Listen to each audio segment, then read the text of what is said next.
Hi guys, James at Rampant Lion Reviews again for you today with another beer review. For this one, we are going to stick to Sweden and we're going to return to a brewery that has featured on the channel many times before. I've had some really nice beers from these guys over the years, lots of different styles, and I would count this brewery among my favourite Swedish breweries, mainly because they produce lots of different things. And despite, switching between style brackets a lot of the time, they always tend to do pretty solid beers actually, and that's the thing that's always impressed me with this brewery. I keep an eye out every month for the different beers that they're releasing, and you'll always get something a little bit different. And the beer that we're going to have a look at today is a style that we've not had from them yet. So very much looking forward to it, curious to see how it turns out, and I hope that you guys enjoy my take on this one as well.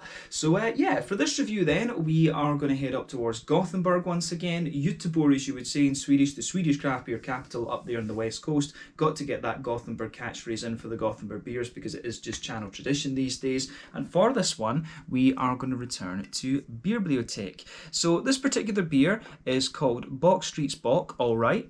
It comes in at 6.8% ABV, and as you might have gathered from the name, this one is a Bock style beer, or to be specific, a Maibock. So very, very curious to see how it turns out. This is number 299 in Beerbliotek's numbering system that they do, and this beer was released as part of the Lokal Småskalig assortment through Systembolaget here in Sweden for April of 2021. It was released on the 6th of April this month because it was delayed a little bit due to Easter, of course, but this is one of a few Maibocks that I have to review on the channel over this month. So I thought, with this being with it having been a couple of videos since my last Beerbliotek one, I just thought we would go with this one. But we do have one from Aroma to have a look at as well, and I've got another one I'm very much looking forward to as well.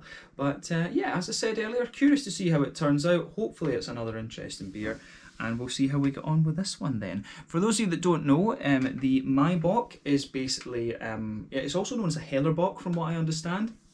But basically, it is a slightly stronger and more kind of hoppy version of an original Bock beer, actually, slightly stronger in alcohol, of course. The Bock beers hail from a little town called Einbeck in Germany. The story behind that is that they took them down to Munich. The Einbeckers took their beers down to Munich. When the Münchners heard these people talking about their beers, that it sounded to them, when they were saying Einbeck, that they were saying Einbock. And Bock, of course, in German means goat, and this was how these beers became known as Bock beers. Basically, it was the Münchners making fun of the Einbeckers' accent, if you like. So you've got quite a few different Bocks, as we say. We have the Maibock, the Hellerbock, although those are kind of similar. You've got the single Bock, and you've also got the Doppelbock as well, which is probably the best known variety of Bock beer. But let's crack on with this review then. Always nice to have something a little bit different on the channel, and this is the first Bock beer that I've had from Beerbliotek, but they have done quite a few over the years from what I understand. But as always with my reviews then, I'll tell you a little bit about the brewery before we taste the beer. If you want to get straight to the tasting, just fast forward. All the usual links are in the video description below. That's the brewery website, the link to my other reviews that I've done from Beerbliotek before, and you will no doubt see more added to that list in the near future. But there's all the usual social media down there. If you want to see more reviews, do please consider subscribing to the channel. The whole channel, of course, has a geography-based tagging system, so you can go into the homepage and search for beer based on country, city, state, county, province, prefecture, whatever it is you happen to be interested in. Do check out the playlists of beers from different countries. There is one there for all the Swedish beers that I've reviewed for you. That's constantly being added to, and as always, please do get in touch and let me know some of the other beers and breweries that you guys would like to see me review. It's always great to hear from you guys that are watching the videos, and the support that you show the channel is hugely appreciated. So anyway, on to my brewery notes then, to tell you a little bit about Beerbliotek then. So Beerbliotek, as I've mentioned to you already, are based in Gothenburg, Göteborg, and the company was founded back in 2013 by a multinational group of friends.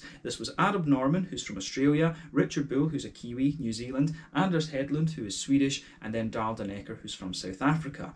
So Adam and Richard ran Bar Doppio in Gothenburg, and then Darl and Anders were regular customers at the bar, and they often just used to sit and talk about beer, different styles of beer, brewing and things like this. And then one day they decided that they were going to buy a brew kit and start brewing their own, and it went pretty well for them. So the original brewery that these guys had is in the old Klippan Sugar building, which is a really nice old building very close to the old Carnegie Brewery in Gothenburg. Quite a famous company, and every time I review a Beerbliotek beer, I say I need to review the old Carnegie Porter. That's something that I really need to get done at some stage. But the brew kit that they had in there, the original brew kit, was from Brewfab in Scotland, and in their first year they produced around 38 different varieties of beer. And this is one thing they've always kind of stuck to, actually. All of their beers are produced originally in small batches, and this means that they can stick to their home brewing roots of very rarely brewing the same beer, and so they don't have a fixed range as such, but they're always brewing new beers, they're always developing new recipes, if you like, but there are beers that prove to be very popular that come back quite regularly. Eternal Dankness,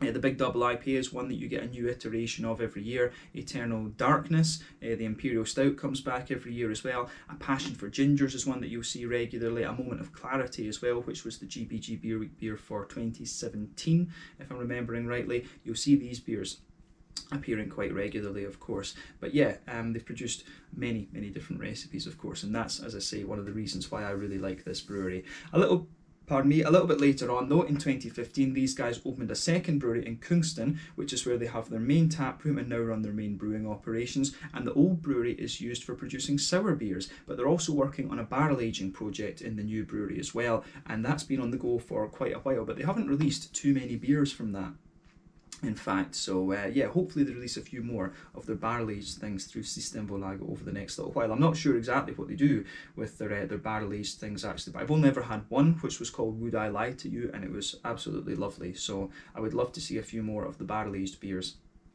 released through Systembolaget, of course.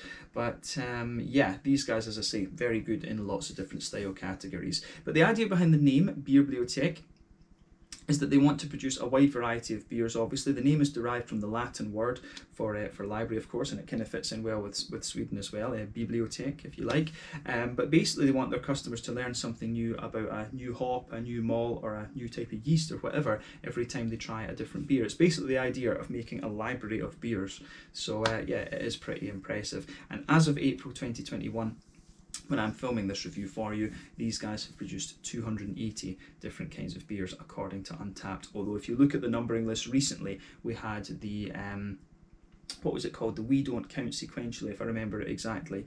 That was recipe number 300. So most of the recipes have been successful and been released out there, of course, but there are quite a few of them that haven't yet. I do wonder how many of those will be in the barrel aging project and come out a little bit later, but yeah, there are a few. I understand there has been a few batches that have been dumped because they haven't been so good, but you know, that's a pretty good return when there's only a couple of batches out of 300 different recipes have been dumped. I think that is that's pretty good going. But like I say, the thing I love about this brewery is that they're always producing different beers and they're not afraid to try different styles. But yeah, that's it for your little history section about Beerbliotek. If you want to learn more about these guys, you can check out the brewery website. You can follow them on Facebook and Instagram to keep up to date with all the latest goings on. And you can, of course, check out the Rate Beer, Untappd and Beer Advocate pages to learn more about all the different beers that these guys have done. So yeah, let's crack on then and have a little look at this one. So just to let you have a little look at the artwork of this before we open it up, as you can see, this is quite typical of what you would expect of Beerbliotek. It looks very nice. I always like these kind of pattern things that they put on the back of their labels. I've noticed they've changed to paper labels now instead of the more kind of satiny ones that they used to have. But it says on the side here, Maibock, brewing uber traditional beer styles is tricky. This series is about meeting the demands of the craft we love while letting the beer do the singing. Everything's all right at beerbliotek.com. But yeah, there you can see Bockstreet Bock, all right, number 299. And yeah, I always like it how on the Beerbliotek ones, they've always got the Swedish craft beer thing. That I think it's always nice for craft beers in Europe, at least, I think, to put the different flags on these things. Is always very cool. But yeah, it certainly looks very nice. So yeah, without further ado then, let's get this guy out and we'll get on with the tasting. As you can see, it's a 330ml can. I think I paid about 30 Swedish kroners for this, so that's roughly about €3 for the can. You know, maybe about £2.50 sterling, something like that, and then maybe about maybe that's too much, maybe about $3.75 American. But yeah, 6.8% Maibock, this one. Remember, the Maibocks and the Bocks, generally speaking, are lager beers, so that's bottom fermenting. yeasts and lower temperature fermentations. So yeah, usually between 8 to 12 degrees Celsius. But yeah, let's see how we get on with this one then. One of the last beers I reviewed from Beerbliotek was the Amber Ale, Welcome to the Easter Bunny Mansion or something like that it was called. So yeah, and then the one after that was the We Don't Count Sequential, that big 18% freeze distilled wheat wine thing. That was just a bit mental. But yeah, it looks pretty good. So yeah, there's the can lined up again so that my OCD is happy. But let's have a closer look at this beer and see how we get on. I'm very curious about this, I have to say. So before the head disappears, you can see that the beer poured with about a quarter finger of a frothy, I would say cream coloured head. It's left a nice kind of foamy ring around the edge of the glass, just a little bit of a kind of foamy layer on top of it as well, which looks very, very nice. But yeah, the head has pretty much faded away to be just about nothing.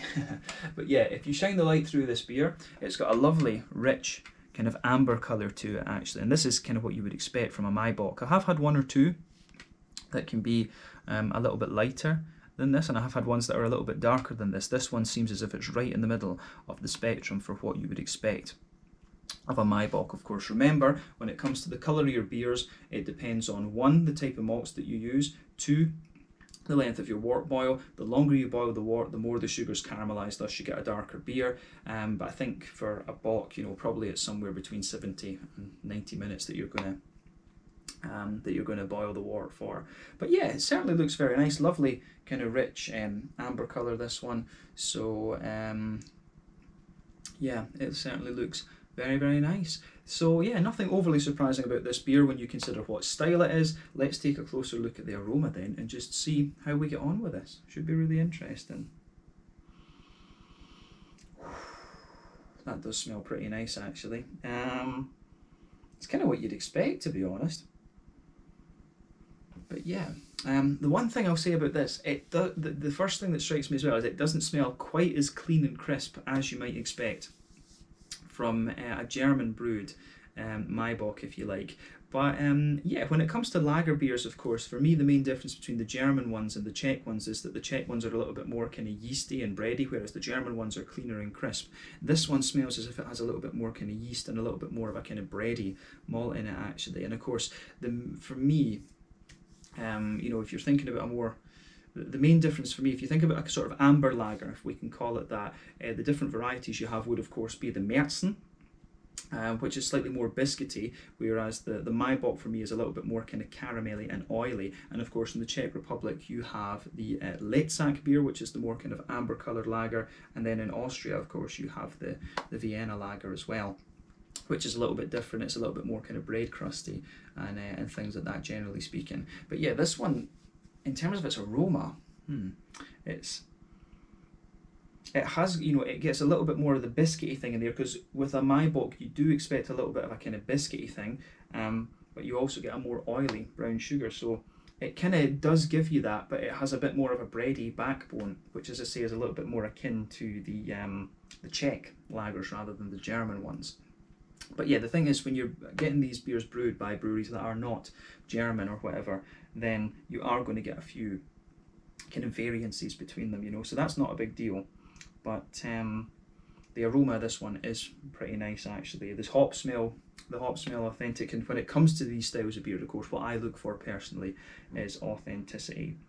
So yeah, let's try and break down this for you a little bit more clearly then. So the backbone of this beer, of course, is quite, it's got a nice sort of wholemealy type bread to it. So it's actually a mix of a kind of white bread and a wholemealy bread that is forming the backbone of this beer. There's a little bit of a kind of bread crusty element in there as well, which I can certainly get on board with. I really like that about this one. So yeah, nice little bit of bread crusty quality to this beer.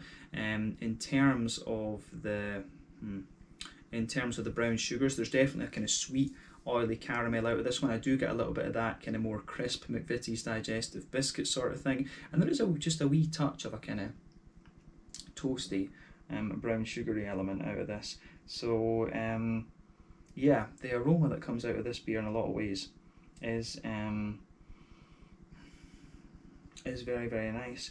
So yeah, the more that I smell of it as well, I start to get a wee bit more of a kind of bread crusty element to it. So it does lean a little bit more towards that more kind of grainy, brown bready note a little bit later on. But these are all things that you would expect of the Maibock. So yeah, nice mix of white bread and wholemeal bread underneath, a bit of bread crust in there, some sweet caramel, a bit of a toasty brown sugar in there as well, but not too toasty, if that makes sense, not too dry and toasty, but then a little bit of a sweet McVitie's digestive biscuity element as well. But yeah, on the hoppy side of things, there's a little bit of, it's noble hops that's in this, quite obviously. It'll be Hallertau, Tettnanger, or something like this. Maybe they might use something a bit more adventurous like Pearl or Hercules or something, but yeah, it's a noble hop, a German noble hop of some variety that's in here, and you can kind of tell because of the brightness that it has. For me, the German noble hops always have a little bit of kind of brightness to them, whereas the Czech Zatz Shatitz hops are a little bit more kind of spicy, whereas the Slovenian Styrian noble hops, they're a bit kind of smoother in a sense. So yeah, with this beer you get that lovely little bit of smooth earthiness from the on the back of the nose, but then you get the nice bright floral aromatic character there, and you've got a bit of a slightly have we got a bit of zestiness on the grass? Nah, it's quite a bright grassiness, but as I say, not too zesty. But yeah, these are elements that you expect of the German noble hops, of course. So yeah, nothing unexpected about that in terms of this beer. So, but as I say, the more and more you smell of this beer, you start to get more breadiness and a little bit of almost yeastiness coming out of it as well. So yeah. On the fruity side of things then, I think that covers the green component, to be honest. It is just a nice bright floral and grassy sort of thing, as you would expect.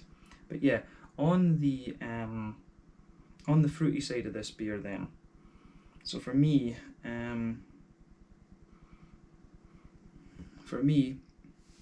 the fruits are kind of what you would expect, to be honest. I do get a little bit of a kind of sultana out of it, like a bit of a dried white green kind of grapey sort of thing, like those dry sultana notes. There's a good bit of pear for me as well, definitely, and maybe a little touch of a kind of datey sort of thing. There is a wee bit of that kind of fruit bready, fruit loaf, fruit cakey kind of thing. There is a wee bit of that in this beer. But yeah, definitely pears, definitely apples, and a wee bit of grassy zestiness in there as well, and a little touch of a kind of cakey, sultana, datey sort of thing. So that's kind of interesting for sure. But yeah, in terms of what you would expect from a Maibock, this one I think gives you pretty much everything you would expect. It's just a little bit more kind of bready and sort of yeasty a little bit, I think, as well. So it's got a little bit of a Czech Letzak sort of element to it, but it does give you the more oily brown sugars you'd expect of the Maibock. It gives you a little bit of the biscuity sort of thing that kind of comes over from the Märzen as well. But yeah, I think this one could make for a very, very interesting beer. Actually, I think it's got everything you would expect, but it's just got a slightly different leaning to it, this one. So yeah, take a little bit of time to enjoy the aroma of this beer before you get stuck into it. I think it's going to be a very interesting one. But yeah, let's get cracking with it then. This one is the Bockstreet's Bock All Right, coming in at 6.8% ABV, a Maibock from Beerbliotek up in Gothenburg on the Swedish west coast. Let's get stuck in. Slange, Skål, cheers. My first Maibock from these guys, definitely.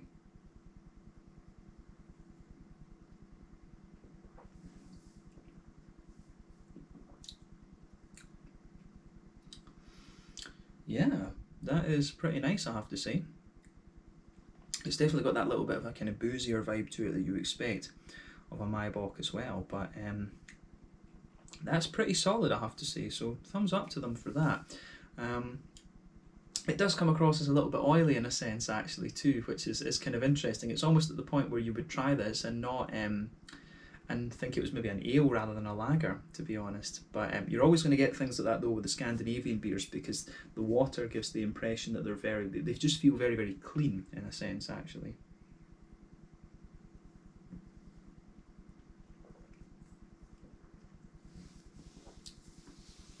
So, in terms of the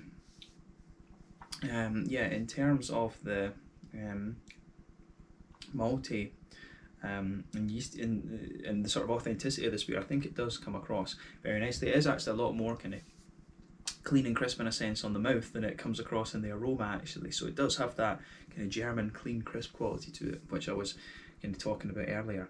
But yeah, I like this. I do like it, and it does make me curious to try the other Maibocks that I've got in the fridge.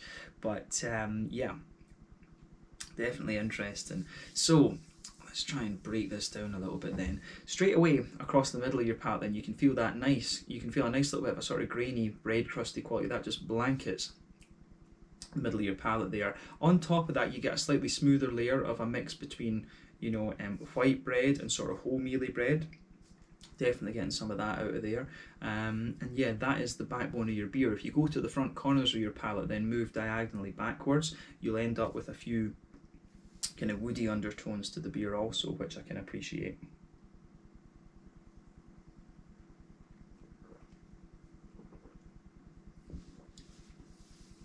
So, yeah, I think the the slightly woody undertones you get to as well are quite interesting too. But the beer almost does sweeten up a little bit the more that you drink of it, and you have to remember this, that beers quite often do take a little bit of time to just mellow out after you taste them. It takes your palate a wee bit of time to adjust to exactly what's going on with these beers. But yeah, as I say, nice little, on the front half of that middle third of your tongue, you do get just a little touch of a kind of smooth, woody character underneath. But yeah, like I say, bread crusty backbone in there with a little bit of graininess, some smooth wholemealy bread, and a little bit of a smoother and brighter white bready quality there. But yeah, backbone of this beer is pretty nice. In the very dead centre of your palate, you've got a nice sweet caramel there. As you move a little bit further out from that, you do almost get a little hint of a kind of Werther's Original butter candy type thing. There is a wee bit of that going on here because of how present the bread is in this particular example of a Maibock. But yeah, you've got a wee bit of that there, and as you move further out from that, you get a touch of toasty brown sugar. Then as you reach the very end, the very edges of your palate, it's got a little bit more of a kind of bready. It's got a little bit more of a McVitie's digestive biscuity sort of thing. So yeah, that's quite interesting for sure.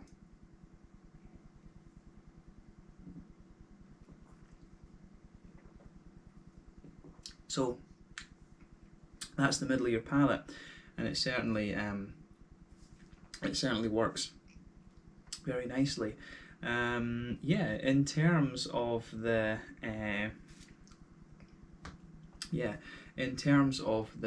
how would we say, in terms of the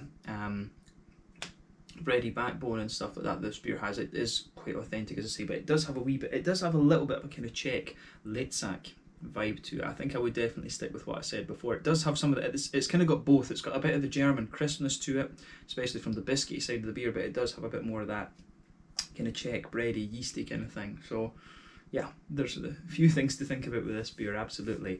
But yeah, in terms of the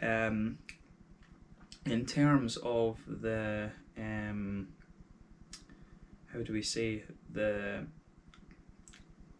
back third of your palate, then if you go to that border region between middle third and back third of your palate, again you can feel a bit of a sort of doughy, bready build up, if you like. So yeah, you definitely get a little bit of that there in this one, but you also get a wee touch of you get a little bit of a more kind of grainy, bready sort of thing in there as well. You do get a wee touch of bread crust, but yeah, on the back third of your palate, again, you can feel a more sort of grainy, you can feel a little bit more of a kind of grainy thing on the back third of your palate as well. But on top of that, that's where you get the more airy, yeasty kind of flavours coming out of this one. So on the back third of your palate, the flavour feels a little bit taller, like this, with all the kind of yeasty flavours in between. And as you move further forward, it just condenses down a little bit. And as you go into that middle third of your palate, it's quite squashed together as you go further forward. So I think that covers the malty and yeasty side of the backbone in this one. I think that side of the beer goes together very well. So it's quite authentic and German on the brown sugary side of things, but on the bready and yeasty side of things, it does have a wee bit of that Czech Litzak sort of amber lager vibe to it. So yeah, it's interesting in that sense for sure. And I like the little woody undertone that the beer has as well.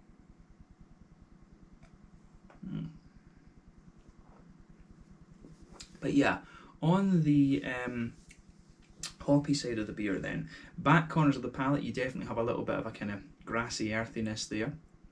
You can feel the grassiness kind of spreads back quite far in this one, but yeah, you have got a little bit of earthiness there, and it's a bit of a stronger earthiness as well, which makes me wonder, could it be a different hop that's in here to you know, a traditional Hallertau or whatever? But yeah, as you move further forward from that, you do get a little bit of a herbal quality, and as you move up towards the front corners of your palate, you've got a little bit of a kind of, you know, you can feel that it gradually builds up a little bit of a floral aromatic sort of thing, and it's quite a bright floral aromaticity as well, and again, that makes me wonder if it is German hops. There might well be a German hop in here and something else, because the earthiness is a little bit powerful in this one compared to what we'd normally expect from those hops. But then yeah, round the front curve of the palate, it's got a little bit of a lighter kind of it's got a little bit of a lighter sort of grassy kind of thing coming out of it, and yeah, I can appreciate how that goes together as well. So yeah, this is interesting for sure, this one, absolutely.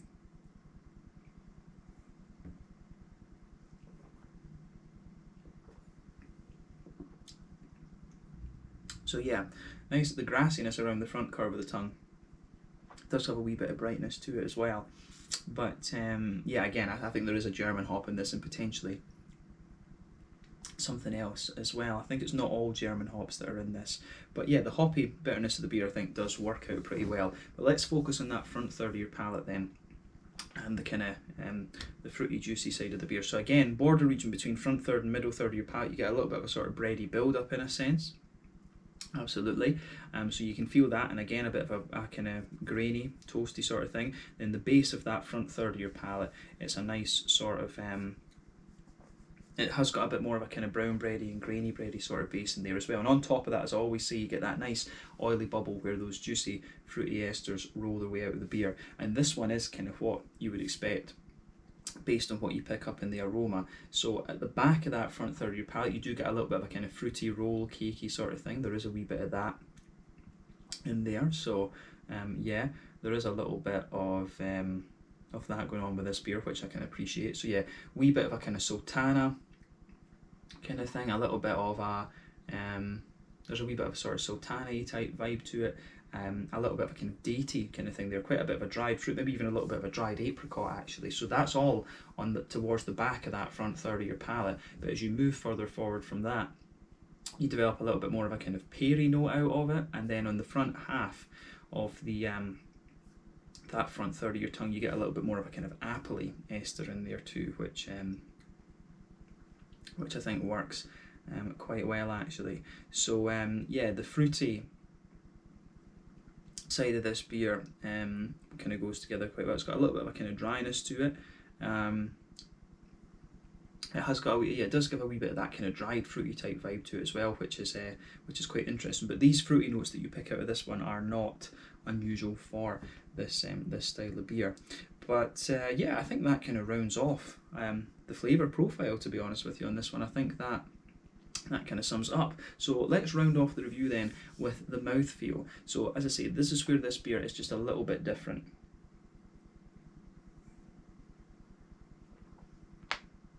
So for me, it's a mid-bodied beer, this one. The carbonation is quite smooth. It's got a lovely kind of cleanliness to it as well, and that's, I think, the Scandinavian water. So yeah, smooth carbonation, lovely cleanliness, a little touch of an oily character to it in terms of hoppy bitterness and things. It's got a wee bit of a yeah, it's got a wee touch of a what would we say? It has got a wee bit more kind of yeasty character to it rather than anything else too. But yeah, it's overall it's quite a clean. There's a little bit of a crispness to it, and it has just a little bit more kind of smoothness to it. As I say, there's a wee bit of a Czech late sack kind of thing going on with this one, but I think that summarises what it is. It's a little bit cleaner because of the Scandinavian water, but it's definitely interesting for sure. So if you like a Maibock, have a go at this one and just see what you think. But yeah, on the hoppy side of things with this beer then, I would say in terms of IBUs, I think this one's maybe about 20-25 IBUs, which isn't unheard of for the Maibock. Malty and backbone, as I say, you've got a nice kind of big bready note to it, a little bit of a sweetness to it, and a wee bit of a kind of toasty, grainy element also. Then you've got some nice juicy fruity characters.